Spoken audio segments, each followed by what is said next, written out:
final sectional, we want to look at Class A Sectional 35. Adams Central at Busco. Got to figure your Busco's going to be favored in that one. Busco bouncing back after losing to Fairfield and then beating unbeaten Lakeland. What a great coaching job, great playing job by the kids. Mentally, just to bounce back from that devastating defeat and beat an unbeaten team. Great effort by the Busco Eagles. And not only to do it, but to do it at their place up in the swamp. Yes. And to do it 12-7. I mean, in a low-scoring game. Busco can put up some big numbers, but the defense holds for them, and Lee Etzler gets a victory and a share of that NECC title. Right. Busco will probably advance to the second round without too much difficulty over Adams Central, and then they'll have to face the winner of the Southwood North Miami game, which is really interesting because North Miami beat unbeaten Rochester last week, whereas Southwood beat North Miami about 3 weeks ago in Denver. So I don't know who's going to come out of that one. That's going to be a bloodbath, but Busco should win this sectional without too much difficulty.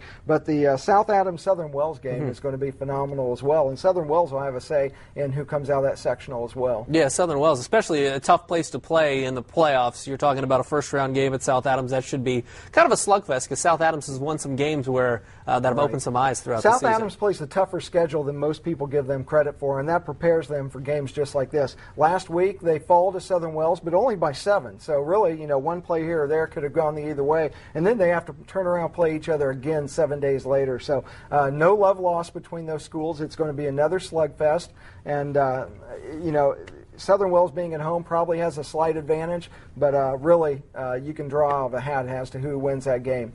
But anybody who wins that game is going to have to go through Busco at some point. Final question. It looks like when you take a look at the teams playing from outside the area, the teams generally in Northeast Indiana, not necessarily in Fort Wayne, you got to give some of the Fort Wayne teams a little bit of credit. They have the advantage, and that seems to be what your predictions are. Oh, absolutely. The only game that I could see going the other way is Eastbrook beating Leo.